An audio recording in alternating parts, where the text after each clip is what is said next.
सर्वसामान्यांच्या हक्काचा आवाज जागर जनस्थान। ध्रुवनगरमध्ये घडलेली ही घटना केवळ अपघात म्हणून दुर्लक्षित करता येणार नाही। हा थेट निष्काळजीपणाचा परिणाम आहे। अंदाजे 3.5 फूट उंच आणि तब्बल 14 फूट रुंद वजनदार लोखंडी गेट अंगावर कोसळून 13 महिन्यांच्या आराध्या दीपक मामुलकर या चिमुकलीचा दुर्दैवी मृत्यू झालाय। आईसोबत बाहेर पडली पण परतलीच नाही। आईसोबत कचरा टाकण्यासाठी बाहेर पडलेली आराध्या पुढच्या क्षणी काळाच्या पडद्याआड गेली। एवढं जड गेट अचानक निखळून थेट तिच्यावर कोसळलं। हा क्षण इतका भयंकर होता की पाहणाऱ्यांचंही हृदय तडपलंय। सर्वांची लाडकी आराध्या एका क्षणात नाहीशी। आराध्या ही परिसरातील प्रत्येकाच्या मनात घर करून बसलेली सर्वांची लाडकी चिमुकली होती। तिच्या अकाली जाण्याने केवळ कुटुंब नव्हे तर संपूर्ण अपार्टमेंट आणि परिसर शोकसागरात बुडालाय। पहिला वाढदिवस धूमधडाक्यात आणि महिन्याभरातच अंत्यसंस्कार।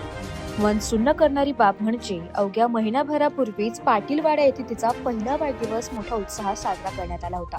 आनंदाचा तोच घर आता दुःखाने कोसळला। प्रश्न तेच, जबाबदार कोण? इतकं मोठं आणि वजनदार गेट निखळतं कसं? देखभाल झाली होती का? कोणाच्या हलगर्जीपणामुळे हा निष्पाप जीव गेला? जागर जनस्थानसाठी प्रतिनिधी भूषण जैन, नाशिक।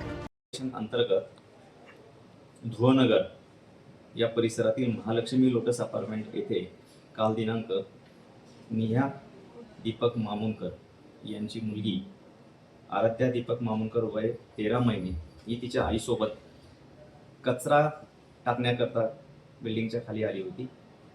त्यावेळी बिल्डिंगचं गेट लोटल्यानंतर ते त्या मुलीच्या डोक्याला लागलं आणि त्यातून मुलीच्या डोक्याला जखम झाली होती। त्यांनी हॉस्पिटलमध्ये ॲडमिट केलं असता ती मुलगी मयत झाली।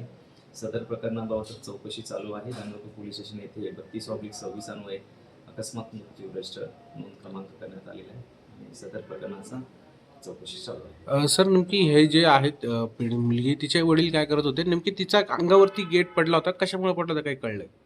हे सदर प्रकरणाची सध्या चौकशी चालू आहे। तिचे वडील तिथे कंपनीमध्ये काम करतात, जवळच MIDC मधल्या कंपनीमध्ये काम करतात। सर्वसामान्य घरातील फॅमिली आहे।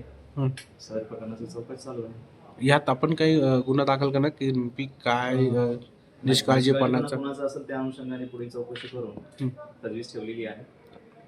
सध्या बेसिक जो चौकशी चालू आहे त्याच्यामध्ये तर प्रथमदर्शनी दिसून येत नाही, कारण स्वतः मुलीच्या आईनं तो दरवाजा गेट उघडलं होतं।